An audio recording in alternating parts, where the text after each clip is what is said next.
ఆసియాలోనే అతిపెద్ద market yard, వేల కోట్ల టర్నోవర్, లక్షల మంది రైతులకు కేర్ ఆఫ్ అడ్రస్. సీజన్ వస్తే భారీగా లావాదేవీలు, ఎక్కడికక్కడి నుంచో వచ్చి వ్యాపారం చేసే ప్రముఖులు. ఇలాంటి యార్డులో అవినీతి కొత్త రికార్డులు నెలకొల్పుతోంది. కొత్త పాలక వర్గం వచ్చిన తర్వాత అన్ని సరిదిద్దుతారని భావించారు. ఆఫీషియల్ మార్గంలో ఎవరికి అనుమానం రాకుండా అక్రమార్కులు రాజ్యమేలుతున్నారు. అధికార కూటమిలో సంచలనంగా మారుతూ కొత్త సమస్యలకు వేదికగా నిలుస్తోంది. అసలు ఇక్కడ ఏం జరుగుతోంది? ఈ అవినీతి తెర వెనుక సూత్రధారులు, పాత్రధారులు ఎవరు? What's this story?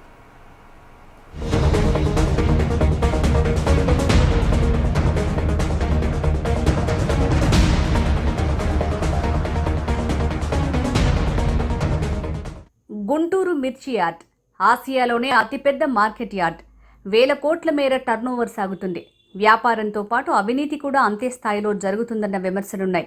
తాజాగా యార్డులో నిబంధనలకు విరుద్ధంగా లైసెన్సులు మంజూరు చేయడంతో పెద్ద ఎత్తున నగదు చేతులు మారాయన్న ఆరోపణలు వినిపిస్తున్నాయి. ఇందులో ఎవరూ తక్కువ కాదు. అందరూ వచ్చిన అవకాశం సద్వినియోగం చేసుకునే ప్రయత్నాలు చేస్తున్నవారే.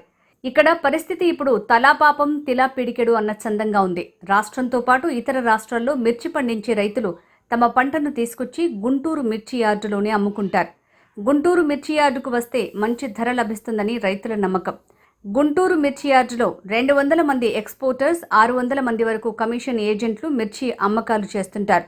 ఎంతో ప్రాచుర్యమున్న గుంటూరు మిర్చి యార్డులో అంతే స్థాయిలో అవినీతి జరుగుతుందని కూడా ఆరోపణలు ఉన్నాయి. రైతుల నుంచి మచ్చు పేరుతో దోపిడీ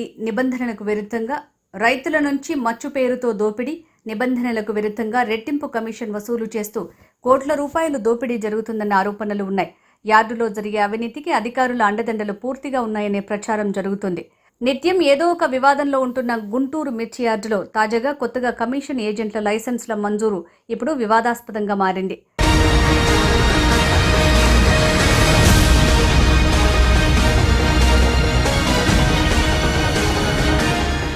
కూటమి ప్రభుత్వం అధికారంలోకి వచ్చిన తర్వాత కొత్తగా 47 కమిషన్ ఏజెంట్ లైసెన్స్లకు మార్కెటింగ్ కమిషనర్ ఆమోదించారు. అయితే ఈ వ్యవహారం ఇప్పుడు మిర్చి యార్డులో హాట్ టాపిక్గా మారింది. గతంలో మిర్చి యార్డులో కమిషన్ ఏజెంట్ల మంజూరు వ్యవహారాన్ని గుంటూరు పశ్చిమ ఎమ్మెల్యే గళ్ళా మాధవి బహిరంగంగానే వ్యతిరేకించారు. అంతేకాదు దీనిపై విచారణ జరపాలంటూ గుంటూరు జిల్లా జాయింట్ కలెక్టర్ను, మార్కెటింగ్ కమిషనర్లను కూడా కలిసి కోరారు.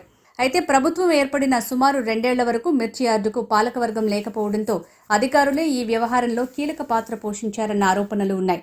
కొత్తగా మంజూరు చేసిన లైసెన్సుల కోసం భారీగా నగదు చేతులు మారినట్టు ప్రచారం జరుగుతోంది. ఒక్కో కమిషన్ ఏజెంట్ లైసెన్స్ కోసం లక్షలకు లక్షలు సమర్పించుకున్నట్టు జోరుగా ప్రచారం సాగుతోంది.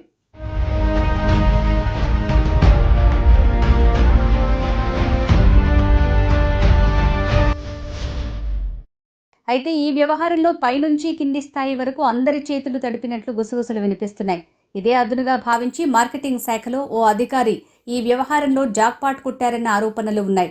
47 లైసెన్సుల మంజూరులో ఆ అధికారి కోట్లు దండుకున్నారనే ప్రచారం జరుగుతుంది.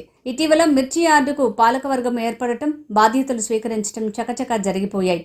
కొత్త పాలకవర్గం ఏర్పడిన తర్వాత సదరు అధికారి పెత్తనం తగ్గలేదట. ఇక మిర్చి యార్డులో జీరో వ్యాపారం పేరుతో పెద్ద ఎత్తున ప్రభుత్వానికి రావాల్సిన ఆదాయానికి గండి కొడుతున్నట్టు పాలకవర్గం సభ్యులు గుర్తించారు. అయితే ఈ వ్యవహారంలో ఆ కీలక అధికారి పాత్ర ఉందని పాలకవర్గానికి తెలిసిపోయింది. దీంతో యార్డు చైర్మన్ కుర్రా అప్పారావు ఈ వ్యవహారం గురించి ప్రభుత్వ పెద్దల దృష్టికి తీసుకువెళ్లినట్టు తెలుస్తోంది. చేతులు మారిన లైసెన్సుల మంజూరు వ్యవహారంపై పూర్తి స్థాయిలో విచారణ జరిపిస్తే వాస్తవాలు బయటకొచ్చే అవకాశం ఉందంటున్నారు. ఈ వ్యవహారంలో విస్తుపోయే అంశాలు ఎన్నో ఉన్నాయి.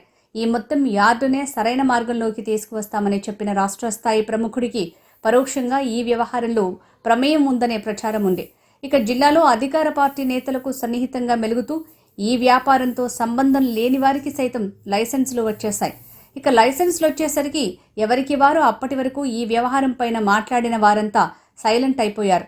ఎవరికైనా ఫిర్యాదు చేయాలంటే ఫిర్యాదు తీసుకోవాల్సిన వారి మనుషులే ఈ వ్యవహారంలో కీలకంగా ఉన్నారనే ఆరోపణలు ఉన్నాయి.